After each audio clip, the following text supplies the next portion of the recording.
The battle to retake Port Paterson is about to begin.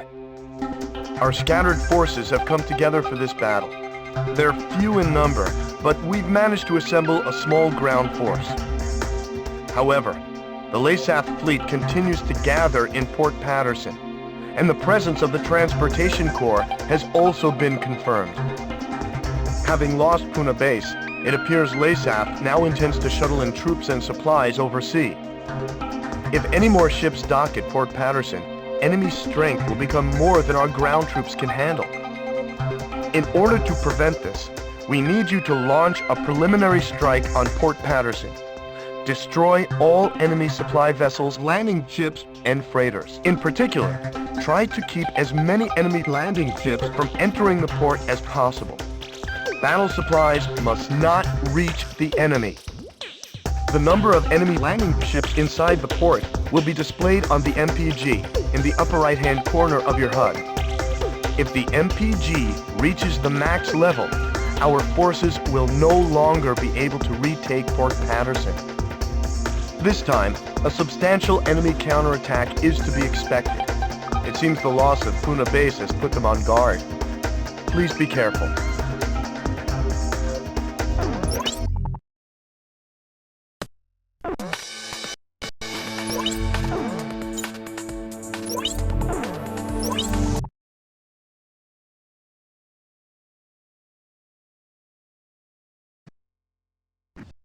Griffith 1, you are cleared for takeoff.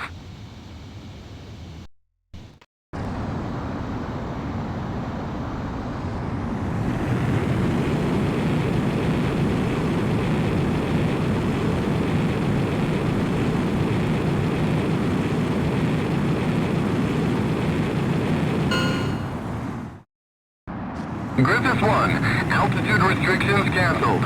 Return to your mission. Good luck.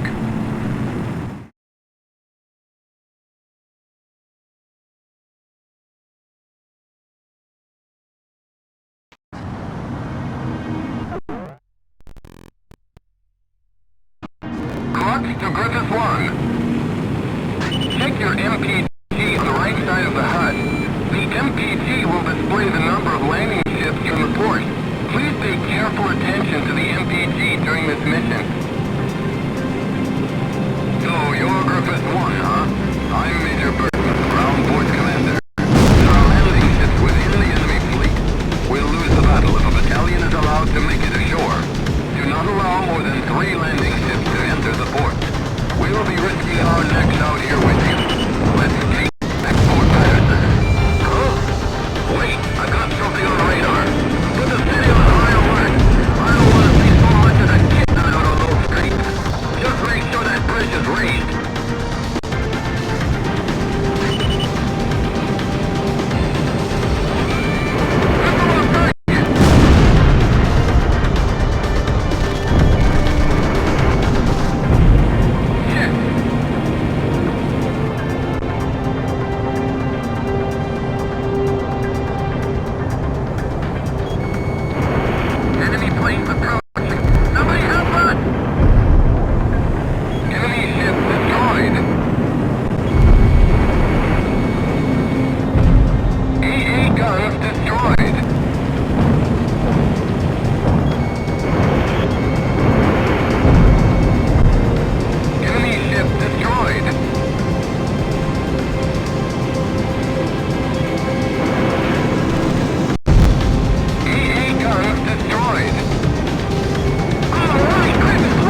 We've succeeded in destroying the enemy fleet gathered in Port Paterson.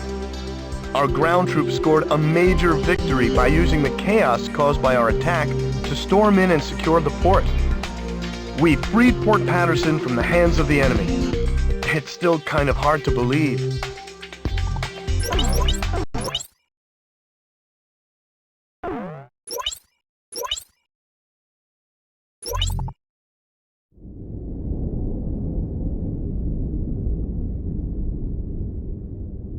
The emblem of the Southern Cross.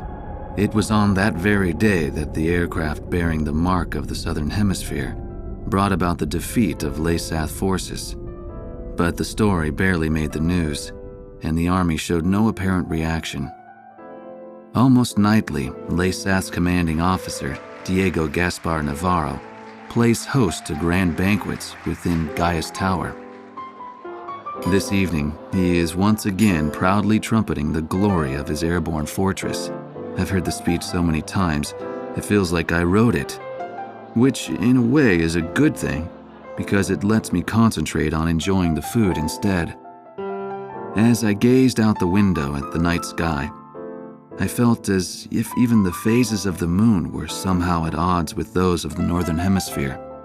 The words of a fellow reporter, who fancied himself a connoisseur of fine wine, really got me thinking about the price of the glass of wine in my hand. One glass of it is roughly equivalent to several years of a Laysathian citizen's salary. Haven't the long years of civil war left Laysath an impoverished and war-torn nation?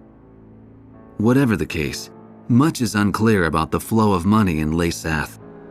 Ever since I arrived here, I've only covered stories the military had approved. However, this particular mystery just might be worth investigating on my own. The idea was nothing more than the product of an idle mind, at least at the time.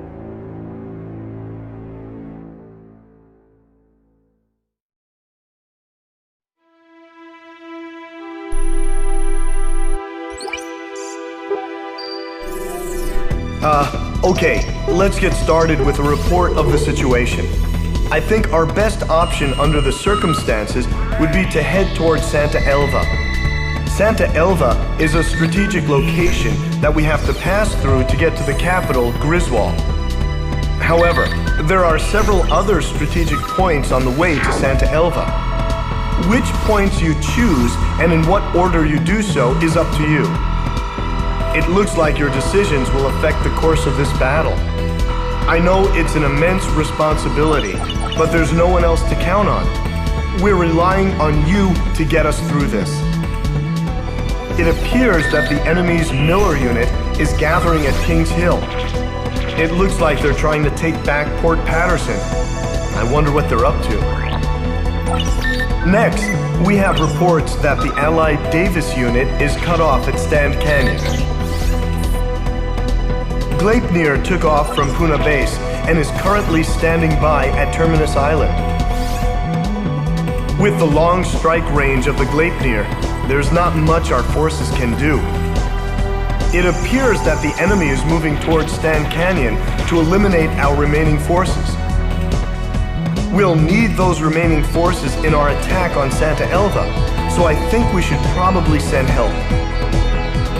If left alone, they'll be helpless against the aerial fortress, just like what happened to us at Cape Aubrey. Also, Santa Elva is a key location for the enemy, and I think they'll concentrate their forces there. We'll have major problems if they send in their aerial fortress. I'll give you more details once you decide on a route. Please tell me which route you plan to take.